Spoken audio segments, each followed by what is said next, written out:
Perkenalkan, kami dari kelompok yang menganalisis sebuah studi kasus, yaitu dari Operational and Supply Chain Management dari UMKM Floris by Kansa. Nah, Floris ini itu sendiri berdiri tepatnya di bulan Juli 2024. Nah, ini sangat ideal untuk kami analisis karena kami melihat pertumbuhan yang sangat pesat dari sebuah UMKM.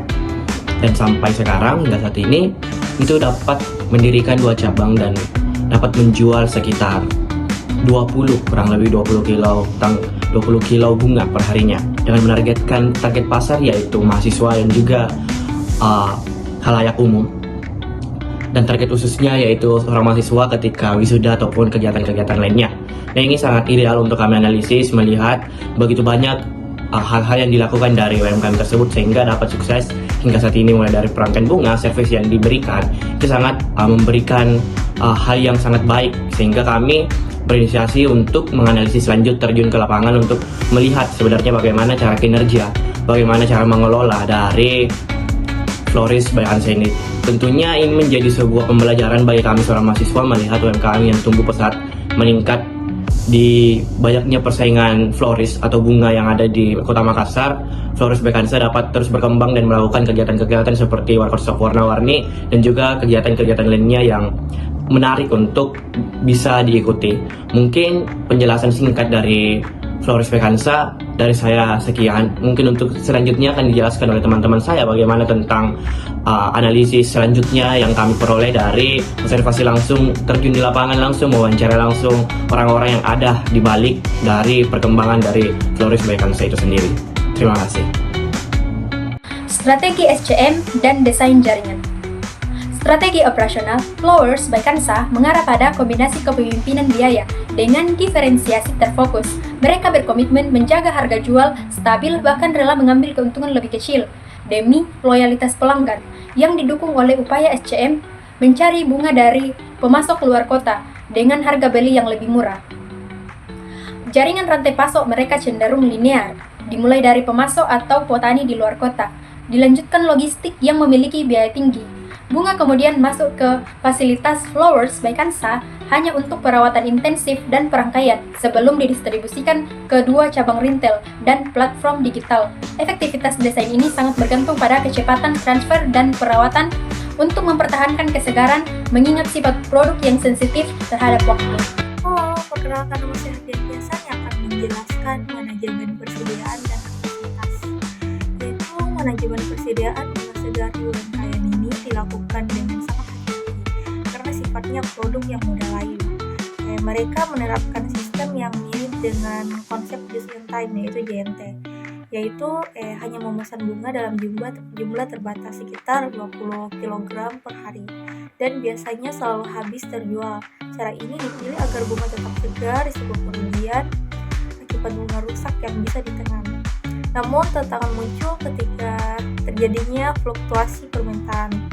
Misalnya ada momen-momen spesial seperti wisuda atau Valentine di mana permintaan itu melonjak.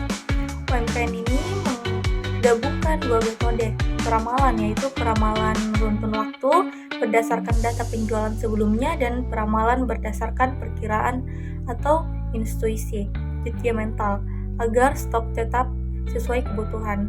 Masalah lain yang sering muncul adalah pada perencanaan kapasitas.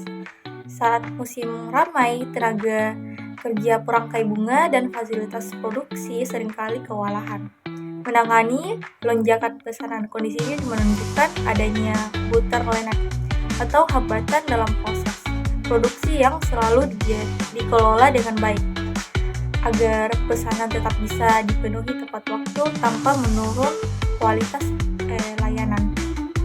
Baik, mungkin itu saja penjelasan dari saya. Terima kasih, bye-bye. Baik, selanjutnya yaitu manajemen kualitas dan identifikasi masalah utama. Manajemen kualitas difokuskan pada filosofi total quality management pada skala operasional mikro, di mana standar mutu utama adalah kesegaran bunga. Hal ini dijamin melalui inspeksi kualitas bahan baku langsung dari pemasok yang terpercaya dan pengawetan produk yang intensif, seperti pemotongan tangkai bunga di bawah air dan penggantian air fase rutin untuk memperpanjang masa simpan. Meskipun praktek ini sudah baik, kami mengidentifikasi 3 tantangan utama dalam SCM, yaitu yang pertama, tingginya fluktuasi harga bunga dari pemasok dan tingginya biaya distribusi. Yang kedua, masalah perencanaan kapasitas yang kewalahan saat lonjakan permintaan. Yang ketiga, resiko ketergantungan pasokan pada sumber luar kota. Nah, untuk mengatasi permasalahan tersebut, kami merekomendasikan 3 solusi strategi berbasis Operation and Supply Management. Pertama, untuk masalah biaya pengadaan dan logistik, perusahaan harus memperluas jaringan pemasok dan menjalin kerjasama strategis dengan penyediaan jasa pengiriman 3PL untuk menegosiasikan biaya distribusi yang lebih stabil. Kedua, untuk mengatasi backline kapasitas, Followers by Kansa harus segera merekrut dan melatih tenaga kerja temporer atau paruh waktu untuk meningkatkan kapasitas perangkaian bunga selama musim puncak. Nah, terakhir, efisiensi operasional harus ditingkatkan melalui penerapan pencatatan keuangan dan investasi digital yang lebih rapi. Secara keseluruhan, UMKM ini sukses dengan model line supply chain. Namun, perbaikan harus berpusat pada fleksibilitas sumber pemasok dan tenaga kerja untuk mencapai pertumbuhan yang berkelanjutan. Sekian presentasi dari kami.